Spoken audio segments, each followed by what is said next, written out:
সমাজ তো আজ সুদে জর্জরিত।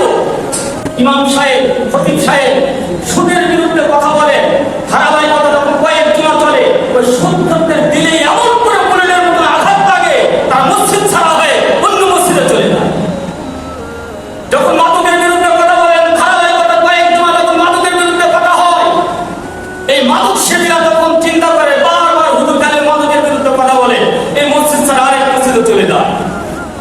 মুনাফিকদের বিরুদ্ধে যখন কথা হয়, ধারাবাহিকভাবে যখন কয়েক জমা মুনাফিকের বিরুদ্ধে আলোচনা চলে, দেখবে ওই মুনাফিকেরা এখানে থাকতে চায় না, আরেক মসজিদ তখন বেছে নেয়।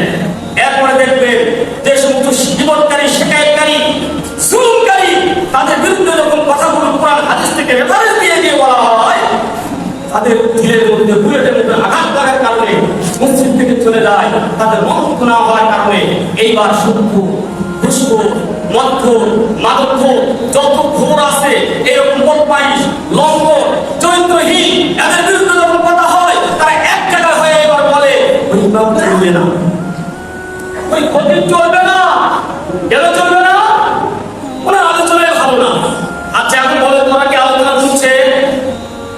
যারা এই কথাগুলো উঠায়, খতিবের আলোচনায় ভালো না, খতিব ভালো করে আলোচনা করতে পারে না, তার মানেই হচ্ছে তাদেরকে এই সমস্ত কথাগুলো বুলেটের মতো আঘাত করার কারণে ওই সমস্ত ব্যক্তিরা এক জায়গায় হয়ে এবার তারা স্লোগান দেয়, তাই এই খতিবের বিরুদ্ধে হবে না, থাকাই যাবে। এরপর মসজিদের দায়িত্ব যারা আছে তাদের কাছে আজ প্রথম অভিযোগ ওই ইমামকে পাল্টা। কেন? মুসল্লি হারিয়ে চলে যাচ্ছে। যখন মসজিদ কমিটি বলে কোন মুসল্লি হারিয়ে গেলে লিস্টটা দেন তো, মসজিদ যদি মুসল্লি হারায় তাহলে নিস্তার ভরে দিতে পারে কে? দেয় ফেরেশতা।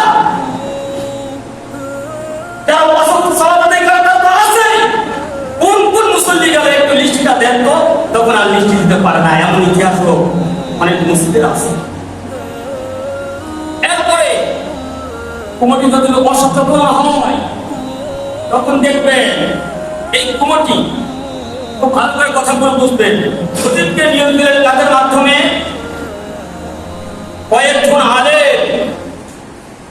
কয়েকজন আলেমের মাধ্যমে ইন্টারভিউ নিয়ে খতিবকে নিয়োগ দিলে, আর খতিবকে এবার বিরোধ দিবেন তার মাধ্যমে ওই যে মদখোর, ঘুষখোর, সুদখোর, চরিত্রহীন, মাদকসেবী, তারা এবার এক জায়গায় হইয়া খতিবের বিরুদ্ধে কথা বলে।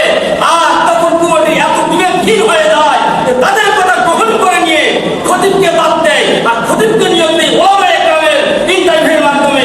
আর জাহেলদের পরামর্শে খতিবের বিরুদ্ধে ব্যবস্থা নিতে তাদের কুণ্ঠাবোধ করে না। অধিকাংশ মসজিদে চলতেছে।